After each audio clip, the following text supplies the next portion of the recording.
नमस्कार, मैं हूं संध्या आंचल और आप देख रहे हैं तुरंत न्यूज। चलिए चलते हैं बड़ी खबरों की ओर। बड़ी खबरें sponsored by child progressive school Asnabad Jhumritelaiya Koderma.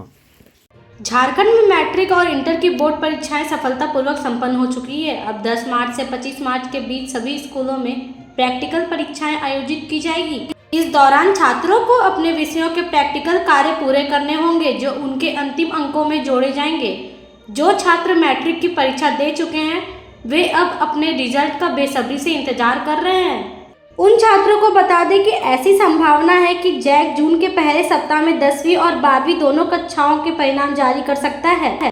इस साल 10वीं और 12वीं की परीक्षाएं 11 फरवरी से शुरू हुई थी। हालांकि मैट्रिक की परीक्षाएं पहले ही समाप्त हो जाती, लेकिन हिंदी और साइंस के पेपर लीक होने के कारण परीक्षाएं रद्द हो गई थी, जिसके बाद जैक ने इन दोनों विषयों की परीक्षाएं 7 और 8 मार्च को दोबारा आयोजित की। दिल्ली पुलिस ने दक्षिण पूर्वी दिल्ली के प्रहलादपुर इलाके में एनकाउंटर के बाद नीरज बवाना गिरोह के एक प्रमुख सहयोगी को गिरफ्तार कर लिया है। एक अधिकारी ने सोमवार को बताया कि आरोपी की पहचान जंगपुरा इलाके के 24 साल के शुभम के रूप में हुई है। बता दें कि एनकाउंटर के दौरान कांस्टेबल को भी गोली लगी, लेकिन बुलेट प्रूफ जैकेट पहने होने के कारण उनकी जान बच गई। पुलिस ने बदमाश के पास से एक पिस्तौल, 2 जिंदा कारतूस और एक चोरी की मोटरसाइकिल बरामद की है। दक्षिण पूर्व दिल्ली के डीएसपी रवि कुमार सिंह ने बताया कि गुप्त सूचना के आधार पर पुलिस की एक टीम ने 16 मार्च को एमबी रोड पर एक वाहन चेक पॉइंट स्थापित किया। रात करीब 10:30 बजे शुभम को बदरपुर की तरफ से मोटरसाइकिल से आते देखा गया। जब उसे रुकने का इशारा किया गया तो उसने भागने की कोशिश की। इस दौरान वह बाइक से नियंत्रण खो बैठा और गिर गया। अधिकारी ने बताया कि सरेंडर करने के बजाय उसने पुलिस पर 2 गोलियां चलाई। एक गोली कांस्टेबल आशीष को लगी, लेकिन उसकी बुलेट प्रूफ जैकेट ने उसे बचा लिया। वहीं जवाबी कार्रवाई में पुलिस ने भी 2 गोलियां चलाई, जिससे शुभम के पैर में गोली लग गई। उन्होंने बताया कि उसे इलाज के लिए एम्स में लाया गया है। दोस्तों, अभी शादियों का सीजन चल रहा है और कुछ लोग मुझसे झुमरीतिला में pocket friendly banquet and hotels के बारे में पूछे थे। तो चलिए आज मैं आपको बताता हूँ इस बैंक्वेट हॉल के बारे में, जिसका नाम है सगुन बैंक्वेट एंड होटल। यहाँ आप किसी भी प्रकार के बुकिंग्स करवा सकते हो, जैसे की wedding functions like reception, ring ceremony, marriage functions like haldi and mehndi, anniversary, birthday celebration, exhibitions, corporate events. Jharkhand high court से पूर्व केंद्रीय मंत्री अर्जुन मुंडा, झारखंड के पहले मुख्यमंत्री बाबूलाल मरांडी, सांसद संजय सेठ, विधायक नवीन जायसवाल, पूर्व मंत्री अमर कुमार बाउरी, सांसद बीडी राम, राज्यसभा सांसद दीपक प्रकाश, नारायण दास और अमित मंडल समेत अन्य बीजेपी नेताओं को बड़ी राहत मिली है। इनके खिलाफ मुख्यमंत्री आवास घेराव के आरोप में दर्ज प्राथमिकी रद्द करने का आदेश जारी किया गया है। बता दें कि मोराबादी में बीजेपी नेताओं के साथ पुलिस की झड़प हुई थी। इसके बाद लालपुर थाने में प्राथमिकी दर्ज कराई गई थी। आरोपियों के खिलाफ उपद्रव करने, दंगा भड़काने, सरकारी निर्देशों का उल्लंघन करने, सरकारी काम में बाधा डालने समेत अन्य धाराएं लगाई गई थी। सोमवार को झारखंड हाईकोर्ट के जस्टिस अनिल कुमार चौधरी की अदालत में इस मामले की सुनवाई हुई। सुनवाई के बाद अदालत ने प्राथमिकी रद्द करने का आदेश दिया। आधिकारिक यात्रा पर भारत आई अमेरिका की राष्ट्रीय खुफिया निदेशक तुलसी गबार्ड ने सोमवार को अमेरिकी राष्ट्रपति डोनाल्ड ट्रंप द्वारा विभिन्न देशों पर लगाए जा रहे टैरिफ वार पर कहा कि इस मुद्दे पर भारत और अमेरिका के बीच शीर्ष नेतृत्व के स्तर पर सीधी बातचीत हुई है।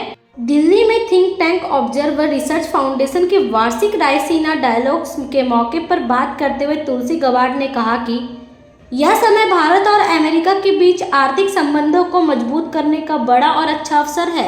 गबार्ड ने कहा कि प्रधानमंत्री मोदी भारत की अर्थव्यवस्था और भारत के लोगों के लिए उपलब्ध अवसरों के सर्वोत्तम हित में देख रहे हैं। ठीक इसी तरह राष्ट्रपति ट्रंप संयुक्त राज्य अमेरिका हमारे आर्थिक हितों और अमेरिकी लोगों के हित के लिए भी यह कर रहे हैं।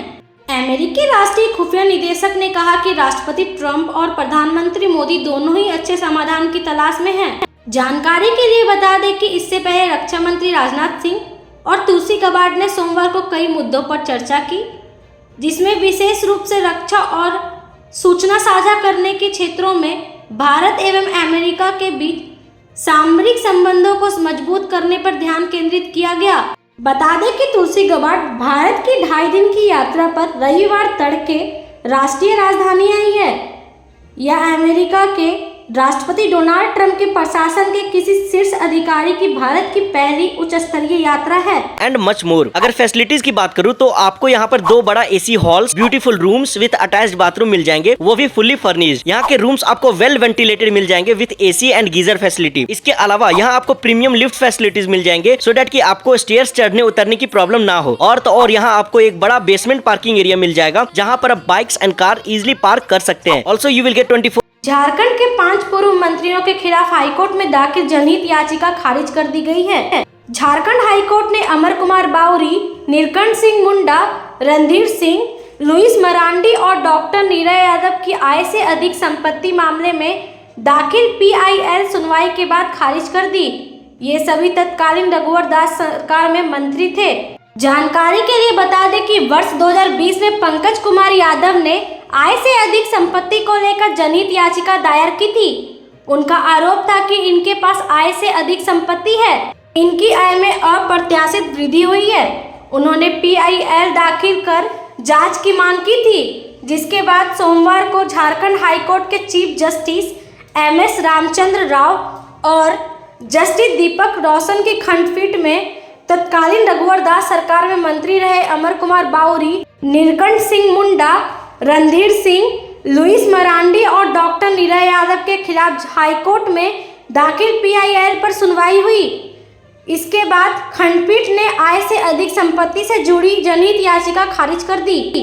अमेरिकी पॉडकास्टर लेक्स फ्रीडमैन के साथ प्रधानमंत्री नरेंद्र मोदी की टिप्पणी की चीन ने खुलकर तारीफ की है और कहा है कि हाथी और ड्रैगन का मिलकर जुड़ना ही एकमात्र विकल्प है। पॉडकास्ट में प्रधानमंत्री नरेंद्र मोदी ने दोनों देशों के बीच संबंधों पर सकारात्मक टिप्पणी की थी, जिसकी चीन ने प्रशंसा की है। PM मोदी ने लेक्स फ्रीडमैन के पॉडकास्ट में भारत और चीन के संबंधों को मजबूत करने पर जोर देते हुए कहा था कि प्रतिस्पर्धा को संघर्ष में नहीं बदलना चाहिए और मतभेदों को विवाद में नहीं बदलना चाहिए। PM मोदी की इस टिप्पणी की चीनी विदेश मंत्रालय की प्रवक्ता माओ निंग ने खुलकर तारीफ की है। उन्होंने संवाददाताओं से कहा, मैं इस बात पर जोर देना चाहती हूं कि 2000 से अधिक वर्षों के इतिहास में दोनों देशों ने मैत्रीपूर्ण आदान प्रदान बनाए रखा है और दोनों देशों ने सभ्यतागत उपलब्धियां और मानव प्रगति में योगदान करते हुए एक दूसरे से सीखा है। बता दें कि चीनी प्रवक्ता का यह बयान अमेरिकी पॉडकास्ट लेक्स फ्रीडमैन के साथ PM मोदी के साक्षात्कार के बाद आया है, जहां उन्होंने कहा था कि पूर्वी लद्दाख में दोनों सेनाओं के बीच 2020 की झड़पों से उत्पन्न तनाव को कम करने के लिए चीनी राष्ट्रपति के साथ उनकी हालिया बातचीत के बाद भारत चीन सीमा पर सामान्य स्थिति लौट आई है। PM मोदी ने कहा कि उनकी सरकार यह सुनिश्चित करने पर ध्यान केंद्रित कर रही है कि मतभेद विवाद में ना बदले। भी इवेंट्स एंड फंक्शंस करवा सकते हो। यहाँ पर आप अप टू 700 मेंबर्स की गैदरिंग एट अ टाइम करवा सकते हैं। यहाँ का एग्जैक्ट लोकेशन है near the RVS school, Subhash Chowk के पास, रांची पटना रोड, झुमरी तिलैया। यहाँ का कॉन्टैक्ट नंबर आपको सामने स्क्रीन पर दिख रहा होगा, तो एक बार इन्हें कॉन्टैक्ट जरूर करें। अभी के लिए इतना ही, फिर मिलेंगे बड़ी खबरों के साथ। तब तक के लिए नमस्कार।